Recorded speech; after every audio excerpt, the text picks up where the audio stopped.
Бәріне сәлем, сіздермен бірге қысқаша кино. Бүгін біз 2021 жылғы анимациялық экшн фильмін сюжетін талдаймыз. Кішкентай ниндзя шытырман оқиғаларының бірінші бөлігін осы каналдан көре аласыздар. Бала өлтіруші Филипп Иппермент түрме қызметкерлеріне бостандыққа шығу үшін пара береді. Адвокаты Джеймидің көмегімен ол бандитке көбірек ұқсайды.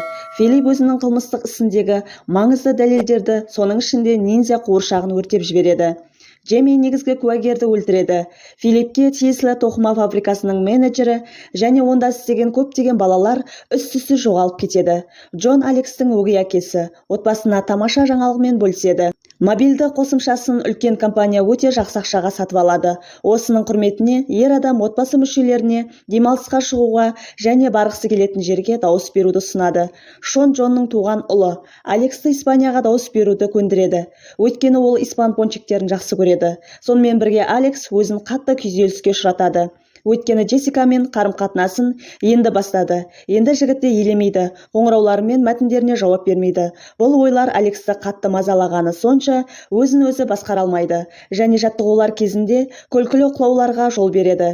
Әдетте Алексттің ең жақын досы оған қызбен жеке сөйлесуге кеңес береді. Алекс Джессиканың үйіне келеді. Ол қазір орта мектеп оқушыларымен араласқанды ұнататынын мойындайды. Ренжіген Алекс үйіне велосипедпен келе жатқанында күтпеген жерден жаңбыр жауа бастаған және найзағай жарқырап жол бойымен жорғалап бара жатқан кірпіге тигендей болды. Күтпеген жерден кішкентай ниндзя кірпінің денесіне қайта туылып, досымен амандасады. Кірпі олардың миссиясы әлі аяқталмағанын айтады. Ал кейінірек екеуі жаңалықтардан зауыттан бірнеше баланың жоғалып кеткенін біледі. Ал Филипп көп ұзамай оның күнәсін дәлелдейтін дәлелдердің жоқтығынан босатылады. Кірпі жауызбен бір жола күресу үшін Алексті Таиландқа баруға көндіреді. Алекс кірпіні үйінің жанындағы артқы бөлмеге апару керек, өйткені Джонның оған қатты аллергиясы бар. Кірпіні жалықтырмас үшін Алекс оған бір тостақан сүт құйып береді. Содан кейін Алекс анасы Сиренадан ниндзя ойыншығын жасауды сұрайды. Сонымен қатар оны Таиландқа баруға дауыс беруге көндіреді. Сайып келгенде Таиланд отбасылық дауыс беруде жеңіске жетеді. Шон Алексті сатқындық жасады және уәдесін бұзды деп айыптайды. Алекс досына анасы тігіп берген ниндзя қуыршағын әкеледі. Кірпі сүтті тойып ішіп алғасын өзін ауыр сезінеді. Ойланбастан жаңа денеге көшеді. Алайда ниндзя оның киімі үнсіз өлтірушінің формасынан көрі әйел көйлегіне ұқсайтынын көріп қатты ашуланады. Оның үстіне оның сүйікті қылышы жоқ. Көп ұзамай отбасы Таиландқа ұшып кетеді. Онда Алекс түрменің жанындағы қонақ үйді алдын ала брондап қойған. Олар Филиппті жақын арада босатады. Алекс досына өзіне ұнайтын өткір қылыш сатып алып, түрмеге жүгіреді. Бостандыққа шыққаннан кейін Филипп адвокатымен бірге көлікке отырады. Ал Алекс байкер жалға алып, олардың соңынан ереді. Балалар жол бойындағы мейрамханада жауызды қуып жетіп алады. Онда ниндзя үстелдің астына кіріп, Филипптің зауыттағы барлық балаларды қауіпті куәгер ретінде өлтіретінін біледі. Джейми кеңсесінде түнгі клубпен бір ғимаратта орналасқан. Олардың есімдері жазылған тізімді ұмытып кеткен. Өтіп бара жатқан кішкентай бала ниндзя қуыршағын байқап ұстап алады. Ал Филипп ойыншықты көріп түрмеге жабылған сәтін қорқынышпен еске алады. Үрейленген Филипп көп ұзамай кетіп қалады. Ал балалар зұлымдар басқарған клубтың атын біліп үлгереді. Алекс пен ниндзя клубқа асығады. Содан кейін кеңсеге терезе арқылы кіріп, зауытта жұмыс істейтін балалардың аты жөні жазылған тізімдер табады. Бірақ жігіттер Джессиканың қоңырауына алаңдайды. Осы кезде Филипп пен Джейми кеңсеге кіреді. Ал жігіттер үстелдің астына әрең тығылады.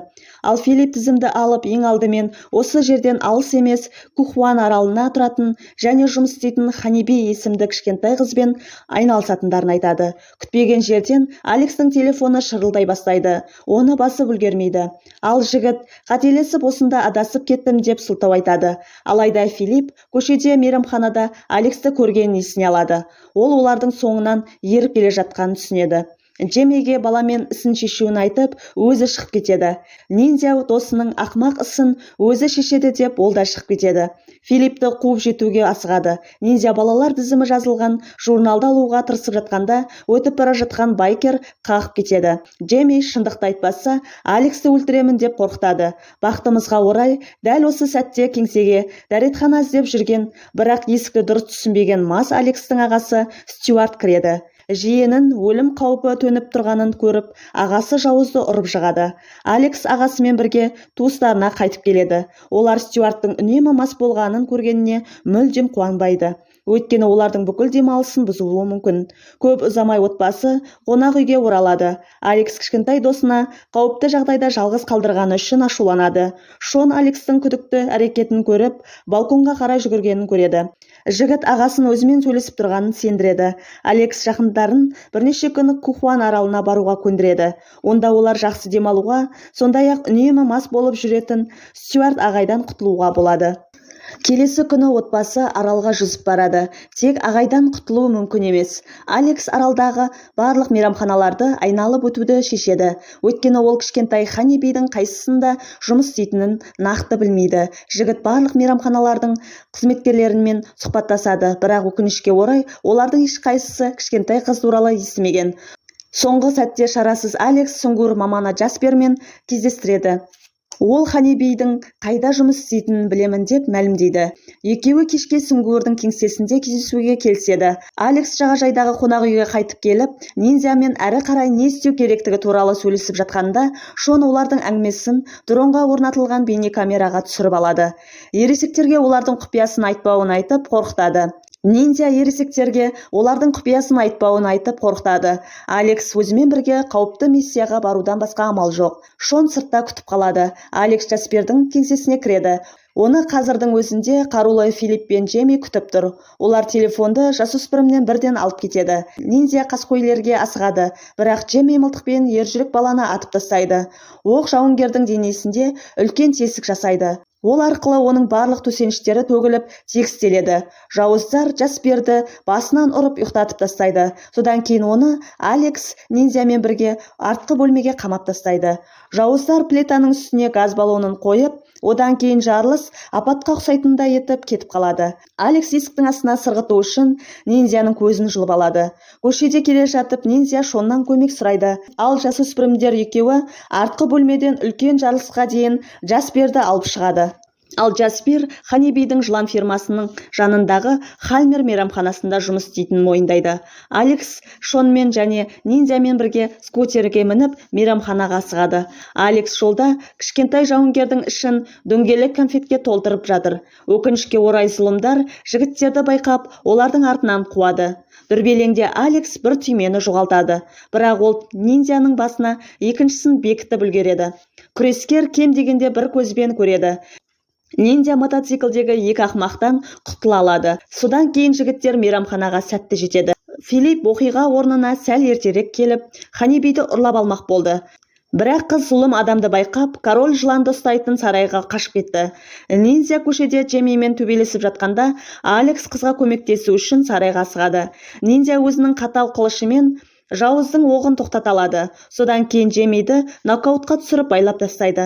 Филипп балаларды тауып алып, оларды мылтықпен атпақшы, бірақ Шон оның назарын дронмен аударып үлгереді.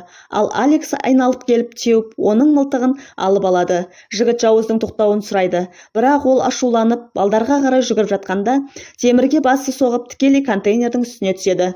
Король жыландарынан құтылу мүмкін емес. Шон болып жатқанның бәрін дронның камерасына түсіріп, бүкіл әлем Филипп Эперменттің шынайы келбетін тану үшін оны бірден желіге жүктейді.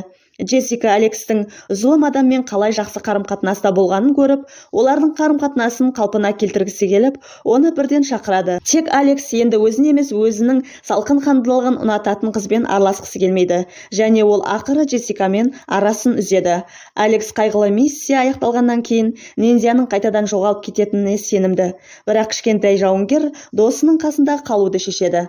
Алекс ниндзяға керемет көрінетін жаңа костюм сыйлайды. Жаңа кездесулер алдында да көргеніңіз үшін рахмет.